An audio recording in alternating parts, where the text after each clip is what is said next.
Welkom by ons ondersoek na hoe aankoopsituasies koopgedrag beïnvloed. Ons sal delf in die faktore wat individuele en huishoudelike besluite beïnvloed, om insigte te bied vir Rosebank kollega-studente oor die effektiewe aanpassing van bemarkingsstrategieë. Gesinsdinamika speel 'n sentrale rol in aankoopbesluite.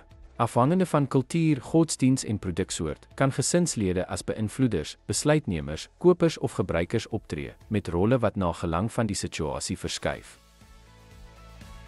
Sosiale klas het 'n beduidende impak op koopgedrag. Dit bepaal inkoopievoorkeure, bestedingsgewoontes en produkkeuses.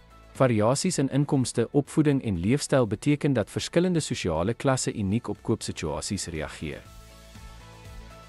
Verwysingsgroepe het aansienlike invloed op aankoopbesluite, veral vir produkte met sosiale status.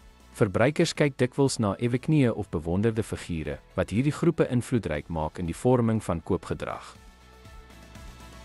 Meningsleiers is van kardinale belang om koopgedrag te rig. Hul kundigheid in spesifieke gebiede maak hul invloed gesog, wat die sukses of mislukking van produkte binne sosiale groepe beïnvloed. Situasionele faktore soos tyd, omgewing en sosiale omgewings aankoopbesluite kan verander. 'n Haastige aankoop kan impulsief wees, terwyl 'n ontspanne inkopieervaring tot meer deurdagte keuses kan lei. Dit is noodsaaklik om die wisselwerking tussen sosiale veranderlikes soos gesinsdinamika, sosiale klas, verwysingsgroepe en opinieleiers te verstaan. Bemarkers moet hierdie faktore in ag neem om verbruikersgedrag effektief te voorspel en te beïnvloed. Dankie dat u by ons aansluit om die impak van aankoopsituasies op koopgedrag te ondersoek.